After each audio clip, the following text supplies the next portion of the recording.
အားလုံးပဲမင်္ဂလာပါကျွန်တော်ကဒီနေ့မှာဆိုလို့ရှိရင်တော့ဖုန်းတွေရဲ့ပေါ့နော် CPU ကြီးတဲ့အခါမျိုးမှာဆိုလို့ရှိရင်ဘယ်လိုပုံစံမျိုးလေးတွေကြီးတင်လဲဆိုတဲ့အကြောင်းအရာလေးကိုမျှဝေပေးသားမှာပဲဖြစ်ပါတယ်ကျွန်တော်ဖုန်းတစ်လုံးရဲ့ချစ်ဆက်ပိုင်းပေါ့နော် CPU ကြီးတဲ့အခါမျိုးမှာဆိုလို့ရှိရင်နံပါတ်1ကကျွန်တော်အမျိုးအစားကိုကြည့်ရမယ်ဘာအမျိုးအစားကိုသုံးပေးထားလဲဥမာအဖြစ်ကိုကွန်လား MTK လားဆိုတာကိုစစ်ကြည့်လို့ရတယ်နောက်တစ်ခုအနေနဲ့ဆိုလို့ရှိရင်ကျွန်တော် CPU ဘယ်နှလုံးအသုံးပြုထားလဲပေါ့နော်ဥမာ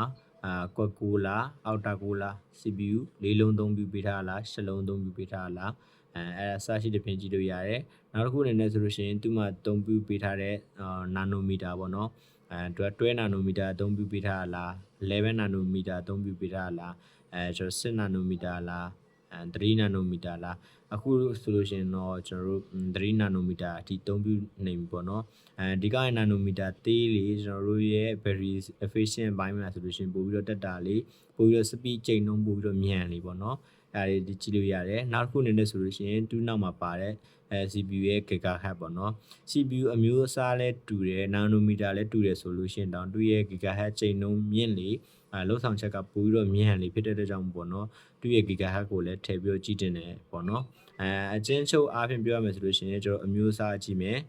ပြီးလို့ရှိရင်ဘယ်နှလုံးသုံးပြုပေးထားလဲကြည့်မယ်ပြီးလို့ရှိရင်ကျွန်တော်နာနိုမီတာကြည့်မယ်ပေါ့နော်ပြီးလို့ရှိရင်ကျွန်တော်တို့ရဲ့ gigahertz ကိုကြည့်မယ်ဆိုလို့ရှိရင်CPU ရဲ့လုံဆောင်ချက်ကဘယ်လောက်ရှိမလဲဆိုတာကိုအကြမ်းအဖြစ်သိနိုင်မှာဖြစ်ပါတယ်ဒါကတော့ကျွန်တော်တို့ CPU ဘိုင်းနဲ့ပတ်သက်ပြီးတော့ကြည့်ရမယ့်ချက်လေးတွေပြပြပေးတာဖြစ်ပါတယ်ဒီနေ့ဗီဒီယိုတော့ဒီလောက်ပါပဲနောက်ဗီဒီယိုမှာပြန်တွေ့ကြပါဦးဘိုင်